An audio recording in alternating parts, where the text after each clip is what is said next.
सारा भैया राम राम थारो भाई भगत पालाराम पीआर देसी खबर देसी देख बिना ब्रेक लाइक सिर पे अंगूठा टेक। साथियों आज थाने रोड़ो को साल सुने होनो। देसी भाषा में रोड़ो बोले सन 1947 के टाइम के अंदर कम से कम भी 25-26 साल का गुजरा का बाऊँ आज थारी बात कराऊंगा। बड़ी बड़ी मिसाल बिल्कुल बात कराऊंगा। तो अपना ही चैनल है जी, चालता न पहले तो शेयर कर दो, क्योंकि चलती वीडियो को शेयर करोगे तो उसके अंदर आगे के लिए आपको नई अपडेटें और भी मिलती रहेगी। माता जी हमारे साथ में इस टाइम मौजूद है।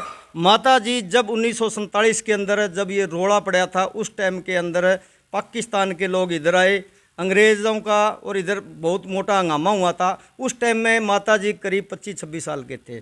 तो माता जी से करते हैं बात। हाँ जी माता जी, कितनी उम्र होगी जी? तुसी दसो। माता जी ये ਤੁਹਾਡੀ ਉਮਰ ਪੁੱਛਦੇ ਆ ਵੀ ਪਾਕਿਸਤਾਨ ਨੂੰ ਆਇਆ ਤੇ ਕਿੰਨੀ ਉਮਰ ਸੀ?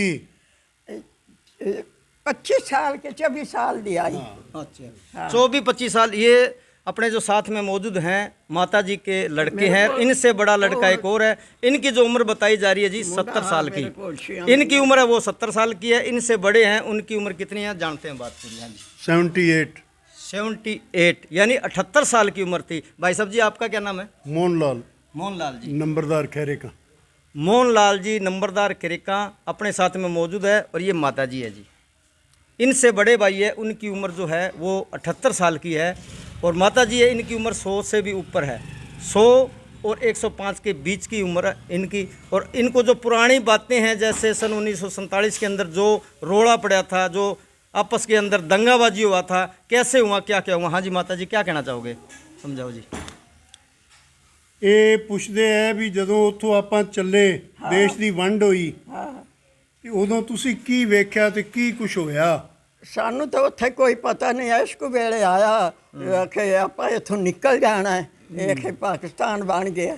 ਲੈ ਸਾਰੀ ਰਾਤ ਕੁਰਲੂ ਕੁਰਲੂ ਕੁਰਲੂ ਕੁਰਲੂ ਕੀ ਕਰੀ ਹੋਏ, ਹੁਣ ਕਿਹਦੇ ਜਾਈਏ? ਨਾ ਤਾਂ ਕੋਈ ਟਰੈਕਟਰ ਨਾ ਗੱਡੇ, ਸਿਰਾਂ ਤੇ ਕੀ ਜਾਵੇ? ਸਿਰਾਂ ਤੇ ਬਾਬੇ ਸਾਡੇ ਨੂੰ ਖਾਵਣ ਦਵਾ ਵਾ ਉਹ 6.5-7 ਪੀਪੇ ਘਿਓ ਦੇ ਭਰੇ ਪਏ। ਉਹ ਮੈਨੂੰ ਆਂਦਾ ਵਾਹ ਵਾਹ ਮੁਸਲਮਾਨ ਆਸੂ ਇੱਕ ਪੀਪਾ ਤੂੰ ਸਿਰ ਤੇ ਰੱਖ ਲੈ। ਮੈਂ ਸਿਰ ਤੇ ਰੱਖ ਅਗਾ ਮੁਸਲੇ ਇਹ ਖੜੇ ਮੇਰੇ ਸਿਰ ਤੋਂ ਨਾ ਪੀਪਾ ਲਾ ਲਿਆ। ਮੇਰੇ ਕੋਲ ਛੂਰ ਹੈ। ਮੈਂ ਕਿ ਮੇਰੇ ਕੋਲ ਛੂਰ ਦਾ ਹੁੰਦਾ ਨਾ ਬਾਵੇਂ ਕੀਤਾ ਸਿਰ ਮੈਂ ਤਾਂ ਛੂਰ ਮੈਂ ਲਾ ਲਿਆ। ਇਹਦਾ ਪਿਆ ਹੋਇਆ ਛੂਰ ਦਾ। ਤੇ ਮੈਂ ਕਿ ਮਾਂ ਇਹਨੂੰ ਚੱਕਾ ਨਾ ਖਾ ਜਾਂਦੀ ਮੁਸਲੇ ਨੂੰ। ਐਂ ਖੜੇ ਮੁਸਲੇ ਨੀਰੇ ਮਰੇ ਪਏ ਜਵਾਕ ਤੇ ਬੁੱਢੀਆਂ ਤੇ ਸਾਨੂੰ ਤਾਂ ਪਿੰਡ ਵਾਲਾ ਆਖਿਆ ਨਾ ਜਾਓ, ਦੁਨੀਆ ਨੂੰ ਮਾਰੀ ਜਾਂਦੀ ਹੈ, ਤੁਸੀਂ ਮਰ ਜਾਸੋ। ਤੇ ਮੈਂ ਆਖਿਆ ਆਪਾਂ ਤਾਂ ਮੁਸਲਮਾਨ ਹੋਣਾ ਨਹੀਂ ਹੈ ਨਾ, ਤੁਸੀਂ ਰਹਿੰਦੇ ਰਹਿ ਜਾਓ, मैं तो मर जाना, मैं मुसला नहीं बना। रिपीट करते हैं दोबारा से, जो भाई साहब साथ में बैठे इनसे बात करेंगे। माता जी क्या बोल रहे हैं? कईयों के समझ में जैसे नहीं आते कि उम्र काफ़ी है। इनके कहने का है भी जब वहाँ से चले तो कोई साधन नहीं थे, व्हीकल ट्रैक्टर वगैरह गाड़ी कार मोटर कुछ नहीं था ऐसा।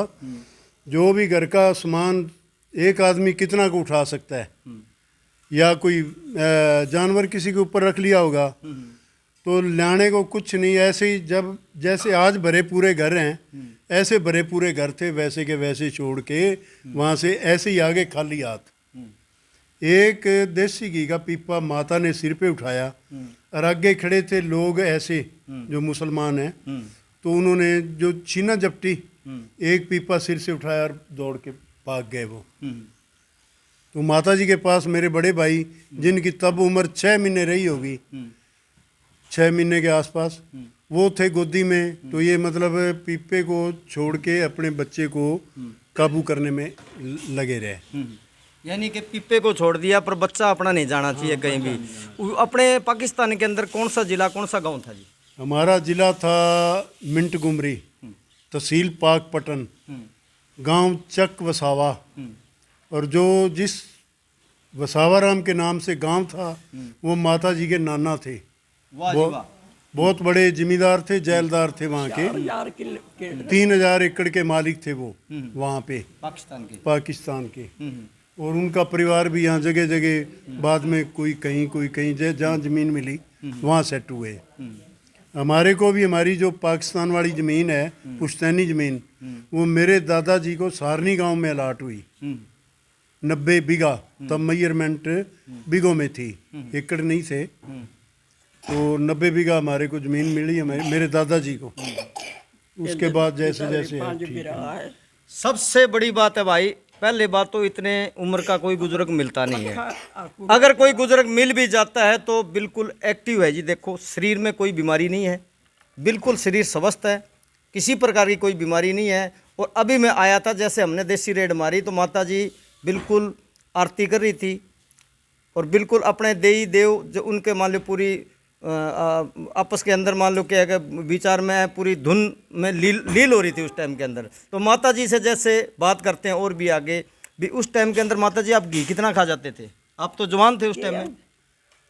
ਆਪਣੇ ਲੋਕ ਦੇਸੀ ਘੀ ਕਿੰਨਾ ਖਾ ਜਾਂਦੇ ਸੀ ਇਹ ਪੁੱਛਦੇ ਨੇ ਦੇਸੀ ਘੀ ਆਪਣੇ ਘਰ ਦਾ ਘਰ ਦਾ ਬਣਿਆ ਘਿਓ ਕਿੰਨਾ ਕੁ ਖਾ ਜਾਂਦੇ ਸੀ ਮੈਂ ਕਿਸੇ ਦਾ ਤਾਂ ਆਪਾਂ ਸੁਰ ਕੀ ਰੱਖਣੀ ਆ ਤੇ ਮੇਰੇ ਮੈਂ ਇੱਕ ਭੈਣ ਇਤਰਾ ਬਿਰਾ ਹੈ ਇੱਕ ਮੇਰਾ ਬਿਰਾ ਅੱਧਾ ਕਿਲੋ ਮੱਖਣ ਖਾ ਜਾਂਦਾ, ਅੱਧਾ ਕਿਲੋ ਪੱਕਾ ਪੀ ਜਾਂਦਾ।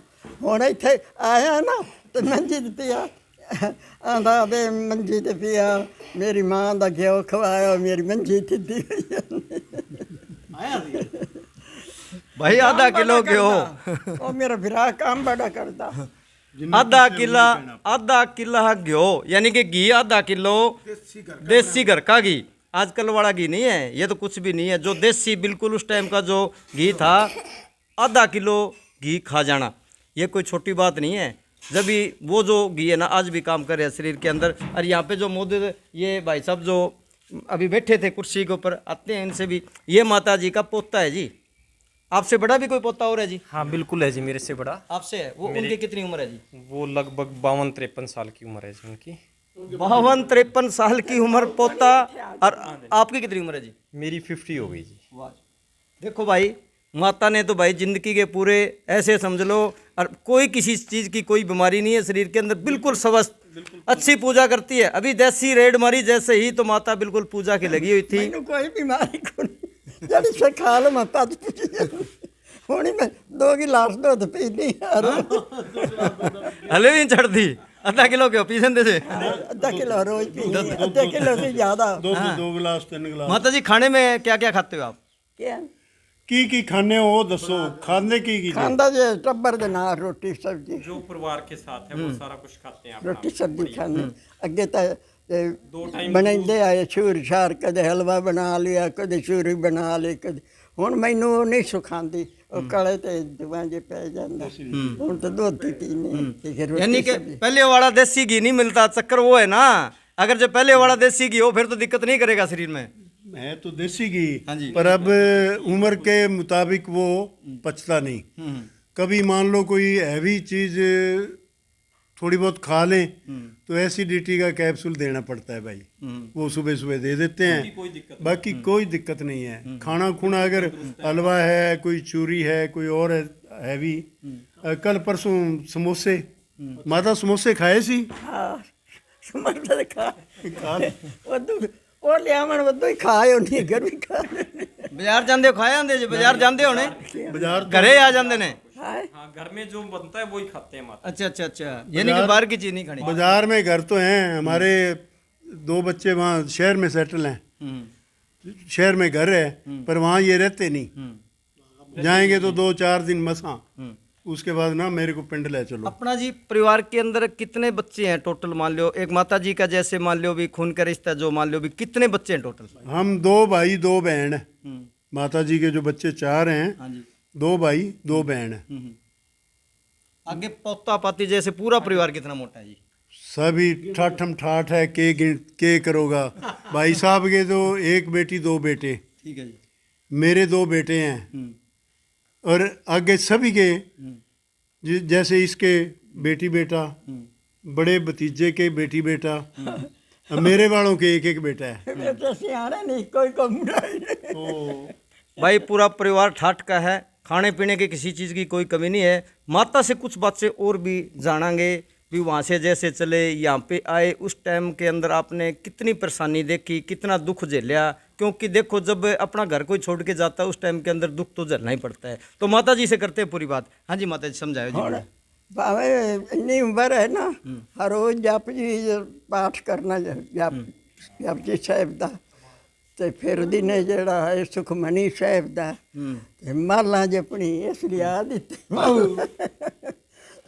ਇਸ ਧੰਦੇ ਲੱਗੀ ਰਹਿਣੀ ਹੁਣ ਦੂਆ ਕੰਮ ਕਦੇ ਨਹੀਂ ਕੀਤਾ ਨਾ ਹੁੰਦਾ देखो जी पाठ करना, हाँ बात करते हैं पूरी, क्योंकि कई बार समझ में नहीं आता भाई। काफ़ी मेरे बागड़ी भाई देख रहे हैं पब्लिक के अंदर जो हर प्रकार का आदमी बैठे हैं, तो थोड़ी बात करते हैं। क्या कह रहे हैं जी माता जी? माता जी कह रहे हैं कि मैं अब घर के बाकी काम तो छोड़ दिए, बच्चे करते हैं, बहुएं करेंगी। मेरा काम है भी सुबह पूरा गुरबाणी का नित्यनेम वो करना, आरती करनी, शाम को फिर नित्यनेम जो होता है हमारे पंजाबी कल्चर का, और आरती वगैरह आपने देखा ही है जैसे कर रहे थे ये। दो टाइम हाँ, ये पूरा का पूरा 1 घंटा 1.5 घंटा सुबह का, 1 घंटा 1.5 घंटा शाम का इनका नित्य कर्म है। अपने आप नहाना धोना, अपने आप कहीं आना जाना है, तो जिसको मर्जी कहें, कारें खड़ी हैं 5 माता जी के, जिसको कहें भी चल उत्थे चलना है, तैयार खड़े हैं। चश्मा नहीं लगा अब तक? चश्मे की लोड़ नहीं पैंदी, ਕੀ ਆਂਦੇ सारा अपने आप पढ़ लेंदे ने। भाई सबसे बड़ी बात है 100 से उम्र ज्यादा है पर चश्मा अभी तक नहीं लगी है, दिखता तो पूरा है पर सुनने में थोड़ी सी। ऑपरेशन करवा रखे हैं आंखों का, मोतियाबिंद का, उसके बाद कोई जरूरत नहीं अपने आप लिखना पढ़ना। जो गुटका साहब है जो जिससे पढ़ते हैं वो पीछे मेरे को कहने लगे भी पहले वाला फट गया पंजाबी का, पंजाबी पढ़ते हैं ये अपने आप खूब बढ़िया। तो वो थोड़ा मैंने गुरुद्वारा से जो मोटे अक्षर का है पुराना जमा करवा के नया वहाँ से ला के दे दिया, थोड़े मोटे अक्षर का। ਬਹੁਤੀ ਮੈਂ ਲਿਆ ਦਿੰਦੀ ਇਹਦੀ दादा जी की? ਪੰਜਾਬੀ पेंशन भी आती है। मेरे पिताजी पाकिस्तान से आने के बाद, क्योंकि मेरा वहाँ जो दादा का परिवार था बड़ा संपन्न परिवार था, और मेरे पिताजी मैट्रिक पास थे पाकिस्तान से, तो यहाँ आके बिल्कुल ऑन रोड, कोई घर नहीं, कोई ठिकाना नहीं। तो वो कहने लगे भी अपने से दिहाड़ी तो नहीं होती, तो वो मिलिट्री में भर्ती हो गए मेरे पिताजी। कोई उनके पास अपनी एजुकेशन का कोई सबूत नहीं था, क्योंकि खड़े पैर वहाँ से भागना पड़ा। तो हिसार भर्ती की लाइन लगी हुई थी, ये भी जाके खड़े हो गए। जो भी अफसर था भर्ती करने वाला, उन्होंने पूछा हाँ भाई पढ़ाई, कहता जी पढ़ाई तो मैट्रिक, कोई कागज, कहता कागज तो रह गए वहीं। अब कहता जी अफसर कहने लगा मैं आपको सिर्फ सिपाही लगा सकता हूँ। उन्होंने 48 में डिफेंस ज्वाइन की, और पहली तनख्वाह उनकी थी 28 रुपये महीना। तो उस तंगी के हालात में 28 में भी हमारे परिवार का गुजर बसर चलने लग गया। 95 के अंदर सूबेदार प्रमोट होके सेवा करते करते 71 में वो रिटायर हुए, घर आए। 95 में एक्सपायर हो गए, 21/4/95 को। आज माता जी को फैमिली पेंशन मेरे पिताजी की वो मिल रही है, जो आज के सूबेदार को मिलती है वही मोदी जी ने जो पीछे किया था 1 रैंक 1 पेंशन, उसके अकॉर्डिंग इनको पेंशन ज़्यादा मिली। नहीं तो पहले करीब 7,000 थी, अब 30,000 के आसपास है। 6 सफारी अब फैमिली पेंशन। हाँ। बाकी माता जी जैसे घग्गर नदी तो आपने ये देखी है, आपके बिल्कुल नज़दीक से घग्गर नदी निकल रही है। ਇਹ ਨਾਲੀ ਬਾਰੇ ਪੁੱਛਦੇ, ਨਾਲੀ ਵੇਖੀ ਹੈ ਕਦੇ? ਗੱਗਰ ਨਾਲੀ ਤਾਂ ਹੁਣ ਕੋਲ ਤੇ ਵਹੀ ਵੇਂਦੇ ਹੀ ਰਹਿੰਦੇ ਆ। ਹੁਣ ਤਾਂ ਮੈਂ ਤੁਰਾ ਨਹੀਂ ਜਾਂਦਾ, ਤਾਂ ਤਾਈ ਤੇ ਜਾਂਦੀ ਰਹਿੰਦੀ ਆ। ਅੱਗੇ ਤਾਂ ਜਿਹੜਾ ਮੇਰੇ ਪਿਓ ਦਾ ਖੇਤ ਨਾਲੀ ਤੋਂ ਪਾਰ ਆ, ਉਹ ਵਿੱਚ ਗੋਂਗਲੂ ਛੱਟਦੇ ਸਾਰਾ ਸਾਡੀ ਬਰਾਨ ਆਈ। ਤੇ ਜੀ ਮਾਲ ਜੋਗੇ ਜਾਂਦੇ ਲਵਣ, ਤਾਂ ਮੈਂ ਵੀ ਆਪਦੇ ਮਾਲ ਜੋਗਾ ਲੈ ਆਉਂਦੀ ਹੁੰਦਾ। ਫਿਰ ਨਿੱਤ ਵੇਂਦੇ ਰਹੀਦਾ, ਸਾਰਨੀ ਤਾਂ ਸਲੂ ਨਾਲ ਹੈ। ਇੱਥੇ ਤਾਂ ਹੁਣ ਥੋੜਾ ਜਿਹਾ ਇਹ ਬੰਨਾ ਤਾਂ ਸਾਡਾ घर तो 1 किला दूर है। पुराना गांव सारनी है ना। अच्छा, पुराना गांव माता जी कह रहे हैं भी हमारा गांव सारनी है। तो देखो भी इतनी उम्र होगी भी अपना घर परिवार में यहाँ अपना अच्छा बढ़िया घूम फिर लेती है, भी ज़्यादा दूर मेरे से जाया नहीं जाता। बाकी जब सन 1947 के अंदर जब ये रोड़ा पड़ा था, उस टाइम के अंदर इनकी उम्र जो बता रहे हैं 25-26 साल के करीब में इनकी उम्र थी। और वहाँ से जैसे चले तो कह रहे हैं रब रब करते आए हैं बहुत अंग्रेज़ों और वो क्या कहना चाहोगे माता, थोड़ा बहुत बताइए कैसे अंग्रेज़ों क्या क्या झगड़ा कैसे? अंग्रेजा ट्रेन पे किस चीज़ पे आए थे आप? ਪੈਦਲ ਪੈਦਲ ਆਏ, ਕੋਈ ਸਾਧਨ ਨਹੀਂ ਸੀ, ਕੋਈ ਟ੍ਰੇਨ ਨਹੀਂ ਸੀ। ਸਾਡਾ ਪਿੰਡ ਜੋ ਪਾਕਿਸਤਾਨ ਵਾਲਾ ਪਿੰਡ ਹੈ ਉਹ ਕੋਈ ਜ਼ਿਆਦਾ ਦੂਰ ਨਹੀਂ ਸੀ ਬਾਰਡਰ ਤੋਂ। बड़ी जल्दी 8 मील था। 8 मील पाकिस्तान बॉर्डर जो है, हमारा गांव 8 मील था। अपने डंगर पशु वगैरह लेके वहाँ से जब चले हैं ना हमारे बुजुर्ग, तो ये शाम को इस टाइम, अब वाला जो टाइम है, ये बॉर्डर के पास आ चुके थे। पर इधर से जा रहे थे मुसलमान काफिला, बॉर्डर सिंगल था, जो पुल था सुलेमान की हेड, वहाँ से क्रॉस किया हमने। तो पाकिस्तान से इधर से इंडिया से जा रहा था मुसलमान काफिला। मिलिट्री वालों ने हमारे गांव वालों को 2-3 एकड़ सड़क से दूर बिठा दिया। एक रात हमारे बुजुर्ग वहाँ से चलने के बाद फिर पाकिस्तान बाउंड्री में ही रहे, पिंड दौरा टाप पे आया और अगले दिन इंडिया में क्रॉस कर गए। यहाँ आने के बाद किसी को कोई पता नहीं हमारा कहाँ ठोर ठिकाना है, कहाँ जाना पड़ेगा, कहाँ रोजी रोटी होगी, कोई पता नहीं। तो ऑन रोड थे सारे। वहाँ जब ऐसे जहाँ बैठे हैं ऐसे भरे पूरे घर छोड़ के आए वहाँ। वाह जी वाह। तो वहाँ पे भी अपने पास काफ़ी ज़मीनें थी। वहाँ अपने जो दादाजी थे वो क्या चीज़ थे? मेरे दादाजी 4 भाई थे, उनके पास 130 एकड़ ज़मीन थी। 2 हमारे कुएं थे, चाचा दे आए। 2 हमारे कुएं थे, जो कुएं मतलब बैलों से सिंचाई करते थे। पानी का साधन यही था। 6 महीने नहर, सर्दी में, ये गर्मी में फ्लड के टाइम 6 महीने का हमारे को नहरी पानी भी वहाँ सिंचाई होती थी। वो भी हफ्ते बाद किसी ने वारी लगी, नहरी पानी किसी का ने भी ना लगी। था। तो यहाँ तो बिल्कुल ऑन रोड थे, कोई पता नहीं। तो उसके बाद हमारे बुजुर्ग यहाँ से फाजिलका के पास सुलेमान की बॉर्डर, वहाँ से चलते चलते चलते फतेहाबाद क्रॉस करके बिगड़ गांव, वो मुसलमानों का इनको पता चला भी बहुत बड़ा गांव है। तो हमारे 3-4 गांव पाकिस्तान से जो इकट्ठे चले थे वो सारे बिगड़ पहुँच गए। 3 साल वो गांव खाली पड़ा था, वहाँ जमुना का पानी लगता था, वहाँ फसलें थी। तो इन्होंने अपना रोजी रोटी वहीं चलाया 3-3.5 साल। 3-3.5 साल के बाद हमारे को वहाँ का जो रिकॉर्ड है, रिवेन्यू रिकॉर्ड पाकिस्तान का, रीसेटलमेंट एक महकमा था जिसका ऑफिस था जलंधर। तो उनको वहाँ बुला बुला के एक बंदे को, कोई कम्युनिकेशन नहीं, कोई किसी को पता नहीं भी कहाँ कौन बैठा है। वहाँ उजड़ के आए, कौन कहाँ बैठा है कोई पता नहीं। तो ऐसा प्रचार हुआ लोगों में भी अपनी अपनी ज़मीन की पर्चियाँ निकलती हैं, ऐसे उन लोगों के अंदर था, पढ़ाई कम थी ना। तो वहाँ लोग गए जलंधर में, तो अपना जाके बोला भी मैं वीरू राम, मैं दादा का नाम बता रहा हूँ, मैं वीरू राम पुत्र रामा राम पुत्र दरगाही राम, हमारा वो गांव था। तो हमारा रिकॉर्ड देखो। तो बहुत करिंदे लगे हुए थे। उन्होंने रिकॉर्ड देख के कोशिश करके तो हमारे को पाकिस्तान वाली ज़मीन की एवज में सारनी गांव में अलाटमेंट हुई मेरे दादाजी को। तो बिगड़ गांव को हमारे बुजुर्गों ने 3.5-4 साल के बाद वहाँ छोड़ा और सारनी में आए, जो कि पूरा उजड़ा हुआ था, किसी मकान के छत नहीं थी। जो हमारे से पहले वहाँ आए वो छतें ही खोद के खा गए, लकड़ी बेच के खा गए और है। तो अपने आप जैसे भी है टाइम पास किया, धीरे धीरे अपनी जो ज़मीनें थी वो आबाद करी। उसके बाद पहला काम था हमारे बुजुर्गों का रोजी रोटी। कुछ सालों तक मेरे दादाजी अनपढ़ थे, कभी स्कूल नहीं गए, पर उनकी सोच इतनी बड़ी थी, हमारे को ताज्जुब होता है। उन्होंने करीब, मेरे पिताजी और 5 भाई, दादाजी के बेटे 5, हमारे हिस्से, दादाजी के हिस्से 90 बीघे, करीब 55 एकड़।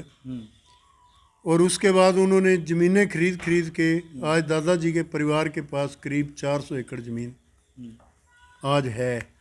तो उनकी कितनी बड़ी सोच थी भी, इस साइड में हमारे को लगाया भी, और तो आप कर नहीं सकते कुछ, ज़मीनें खरीद लो, 2 पैसे बचाओ और ये खरीद लो। आज हमारे परिवारों के पास अपने अपने धंधे, एजुकेशन में, सर्विस में सब ठाठम ठाठ है, ईश्वर की कृपा है। सनातन धर्म के अनुयायी हैं, अपना धर्म बचाने के लिए यहाँ आए थे और आज परमात्मा की मेहरबानी है।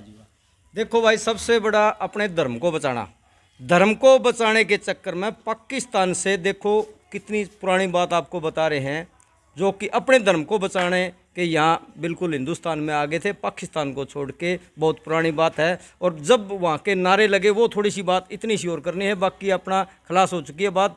और अपने इस वीडियो को भाई चालती को शेयर कर दो। माता जी, जिस टाइम नारे लगे वहाँ पे, वो कैसे लगे थे? ਉੱਥੋਂ ਜਦੋਂ ਅੰਗਰੇਜ਼ਾਂ ਨੂੰ ਕੱਢਣ ਵਾਲੇ ਕੀ ਨਾਰੇ ਲਾਉਂਦੇ ਸੀ? ਇਹ ਐਲਾਨ ਇਨਕਲਾਬ ਜਿੰਦਾਬਾਦ, ਆਪਾਂ ਇਹਨਾਂ ਨੂੰ ਕੱਢਣਾ ਹੈ, ਗੋਰਿਆਂ ਨੂੰ ਦੇਸ਼ 'ਚ ਕੱਢਣਾ ਹੈ। ਆਪਾਂ ਤਾਂ ਨਿਹਾਲ ਹੋਵਾਂਗੇ, ਤਾਂ ਖੁਸ਼ਹਾਲ ਹੋਵਾਂਗੇ। ਆਪਾਂ ਕੋਲ ਕਿਸੇ ਰੋਟੀ ਨਹੀਂ ਰਾਜ ਮਿਲਦੀ ਹੈ। ਥੋੜਾ ਥੋੜਾ ਲਾਲਚ ਦੇ ਤੇ 5 ਰੁਪਏ ਮਣ ਕਣਕ, 5 ਰੁਪਏ ਮਣ ਛੋਲੇ, ਰੁਪਏ ਕਿਲੋ ਭੈਂਸਾਂ ਦਾ ਘਿਓ, ਖੰਡ, ਆਟਾ, ਡੱਬੀਆਂ, ਸਭ ਕੁਝ ਲੁੱਟ ਲੁੱਟ ਕੇ ਲੈ ਜਾਂਦੇ। ਤੇ ਥੋੜਾ ਥੋੜਾ ਲਾਲਚ ਦੇ ਤੇ ਜਿਹੜਾ ਜਿਸ ਵੇਲੇ ਜਲਸਾ ਹੋਣ ਲੱਗਾ ਤੇ ਉਹ ਖਿਜਰ ਜਾਤ ਕੋਈ ਉਹਨਾਂ ਦਾ ਵੱਡਾ ਕਹਾ, ਉਹ ਕਹਿੰਦਾ ਤੁਸੀਂ ਮਤ ਬੋਲੋ, ਤੁਸੀਂ ਇਨਕਲਾਬ ਨਾ ਬੋਲੋ, ਇਹ ਨਾਰਾ ਨਾ ਲਾਓ, ਤੁਹਾਨੂੰ ਇਨਕਲਾਬ, ਤੁਹਾਨੂੰ ਜਿਹੜਾ ਕਰਾਂਗੇ ਜੇਲ੍ਹ 'ਚ ਕਰਾਂਗੇ, ਤੁਹਾਨੂੰ ਛਾਣੇ ਟਾਲੀਆਂ ਹੁੰਦੀਆਂ ਨੇ, ਉਹਨਾਂ ਨਾਲ ਹੱਥ ਬੰਨ੍ਹ ਤੇ ਪੈਰ ਬੰਨ੍ਹ ਤੇ ਕੁੱਟ ਕੁੱਟ ਤੇ ਉਦੋਂ ਛੱਡਾਂਗੇ ਜਦੋਂ ਤੁਹਾਡੇ ਸਾਹਸ ਬੰਦ ਆਂਦੇ। ਚਲੋ ਜਿਹੜੇ ਜਾਣ ਤੇ ਆਏ ਉਹਨਾਂ ਜਾਣਾ ਹੀ ਹੈ। ਸਾਰੇ ਬੋਲੋ ਇਨਕਲਾਬ ਜਿੰਦਾਬਾਦ। ਉਹ ਜਿਹੜਾ ਰਾਜ ਤੇ ਬੋਲਣ, ਉਹ ਜੇ ਅੰਮ੍ਰਿਤਸਰ ਵਾਲਾ ਜਿਹੜਾ ਜਲਿਆਂ ਵਾਲਾ ਬਾਗ, ਉਹਦੇ ਵਿੱਚ ਉੱਥੋਂ ਨਿਕਲੇ ਨੇ, ਉੱਥੇ ਦੁਨੀਆ ਦਾ ਵਾਹਵਾ ਇਕੱਠ ਹੋਇਆ ਤੇ ਨਾਰੇ ਲੱਗੇ। ਉਹਨਾਂ ਤਾਂ ਮੁੜ ਗੋਲੀ ਚਲਾਈ, ਉੱਥੇ ਲਾਸ਼ਾਂ ਦੇ ਖੂਆਈ ਫਰੀ, ਬੜੀ ਗੋਲੀ ਚਲਾਈ। ਮੀਆਂ ਤਰ੍ਹਾਂ जलियांवाला बाग। हाँ, ਮੀਆਂ ਤਰ੍ਹਾਂ ਵਸੀਆਂ ਗੋਲੀਆਂ ਉੱਥੇ, ਪਰ हिम्मत नहीं बनते हार। माता जी कह रहे हैं जलियांवाला बाग, वहाँ मी की तरह बिल्कुल गोलियां बरसाई गई थी। बाकी कह रहे हैं भी पता नहीं घी का एक आना में कितना मिलता था, वो भाई साहब जी के समझ में आती है। करते हैं पूरी बात। हाँ जी, क्या करें, स्टार्टिंग से बताइए। भाव बता रहे हैं जिनसों के घी, देसी घी 1 रुपए शेर, जब किलो नहीं थे, शेर। 5 रुपए मण कणक, 5 रुपए मण चने, ये फसलों के रेट थे। तंगी थी, ठीक है, ज़मीनें थी, हमारे को भूख तो नहीं थी, पर लोगों के पास पैसा भी इतना नहीं था, पैसे आम लोग करते। हाँ, तो इलाज की सुविधा नहीं थी। अंग्रेज़ों ने तो अपना लूटा और खाया, यहाँ से लूट लूट के ले गए। इनके ये कहने का है।